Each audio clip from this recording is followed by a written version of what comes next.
ଆପଣ ଚୋରି କରି ଅନେକ ଥର ମାଡ଼ ବି ଖାଇଛନ୍ତି କିନ୍ତୁ ମାଡ଼ ଖାଇବା ପରେ ମଧ୍ୟ ଆପଣ ସୁଧୁରୁ ନାହାନ୍ତି। ଚୋରି କମ କରିଛି ଖାଇଛି ଅଧିକା ମାଡ଼ ଅଧିକା ଖାଇଛନ୍ତି ତାପରେ ବି ଆପଣ ଛାଡ଼ି ନାହାନ୍ତି। ମାନେ ଗୋଟେ ଚୋରି କରିଥିଲି ମତେ 3 ବର୍ଷ ଯାଏ ଯେତେବେଳେ ଦେଖିଲେ ତାଙ୍କ ଘର ଲୋକ ପିଟିଲେ।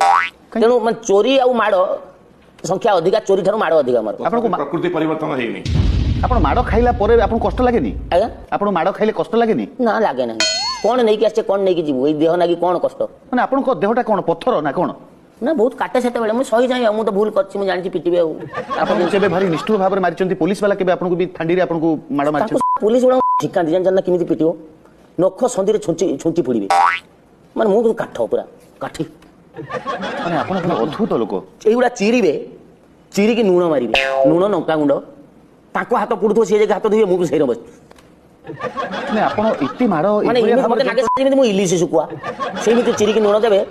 ମାନେ ମତେ ଲାଗେ ଆପଣ ନେଇକି ତନ୍ଦୁର ଭାଟିର ପୁଡ଼ିକି ବୋଧେ, ମାନେ ତନ୍ଦୁର ଚିକେନ, ତନ୍ଦୁର ପାମ୍ପଲେଟ୍ କରିବେ ବୋଧେ। ତାପରେ ବି ଆପଣ ଚୋରି ଛାଡ଼ନ୍ତି ନାହିଁ?